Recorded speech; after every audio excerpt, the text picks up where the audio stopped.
नमस्कार मित्रांनो, स्वागत आहे तुमचं आपलं यूट्यूब चॅनल व्हीजी क्लासेसवरती। तर पहा मित्रांनो, जिल्हा परिषद भरती 2023 मधील बघा जेवढ्या पदांसाठी बघा भरती निघाली होती ते सर्वांची इथे परीक्षा झाली आणि त्यांचे रिझल्टसुद्धा तिथे लागले मित्रांनो। आणि त्यासोबत बघा येथे ग्रामसेवक, आरोग्यसेवक, सेविका जे आहे या पदांसाठी जी परीक्षा घेण्यासाठी बघा इथे मुहूर्त त्यांना मिळत नव्हता। आणि त्यासोबतच आता लोकसभा निवडणूक लागल्यामुळे जे आहे ते आता जून नंतरच ही परीक्षा जी आहे या पदांची ते होणार आहे। परंतु मित्रांनो, आता तुम्ही इथे बघू शकता की हे जिल्हा परिषद भरतीतील ज्या पदांची परीक्षा बाकी आहे त्यासोबत आता आणखी एक भरतीसुद्धा जून नंतर लोटल्या गेलेली आहे मित्रांनो।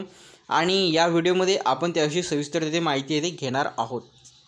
तर पहा मित्रांनो, आजपासून 6 ते 7 दिवसाआधी एक अपडेट बघा आपल्याला मिळाली होती आणि त्यामध्ये बघा जे आहे लोकसभा निवडणुकीचं कारण दाखवून जे जिल्हा परिषद भरतीतील ज्या पदांची परीक्षा बाकी राहिलेली आहे तर त्यांना जून महिन्यानंतर तिथे लोटल्या गेलेलं आहे। या संबंधित अपडेट आपण आपल्या टेलिग्राम चॅनलवरती दिली होती।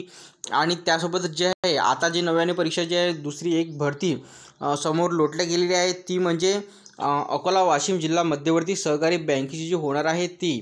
आणि त्यासोबतच एक प्रसिद्धीपत्रक बघा त्यांनी जारी केलेलं आहे। प्रसिद्धीपत्रक तुम्ही ते वाचू शकता। विषय आहे बँकेच्या कनिष्ठ लिपिक पदासाठी IBPS मार्फत घेण्यात येणाऱ्या परीक्षेबाबत।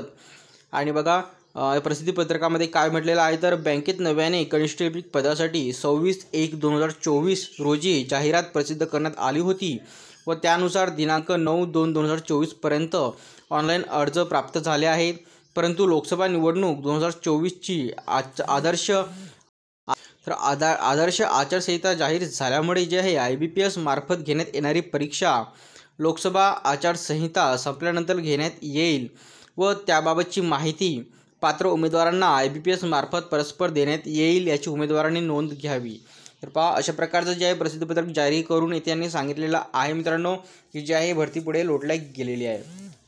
तर पहा मित्रांनो, यासोबत तुम्ही ते बघू शकता की MIDCची जे इथे परीक्षा होणार होती मित्रांनो 800 काहीतरी जागासाठी, तर त्याचं इथे हॉल तिकीट इथे आलेलं आहे।